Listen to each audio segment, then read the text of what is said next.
خوږیاڼو ته راغلي وو، ملګري د واده و، هغه دعوت کړی و، واده ته راغلو. نو ډوډۍ موډۍ مو خوړه. بیا د بل ملګري وی راځئ ته در باندې کندهاري انځر خورم. نو هغه سره را روان شو، دې ځای ته راغلو. بس خپله ور ومخوته ونې ته، راویش کول انځر.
انځر دي ماشاءالله، ښه خواږه هم دي.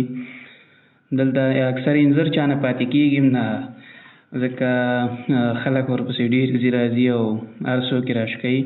خو بس ښه دی، دې بوټي کې څه نه څه پاتې شوي دي. نو قسمت هم ښه دی، څه نه څه انځر هم په قسمت ورسېده، وم خوړل. ماشاءالله ډېر ښایسته انځرې دي.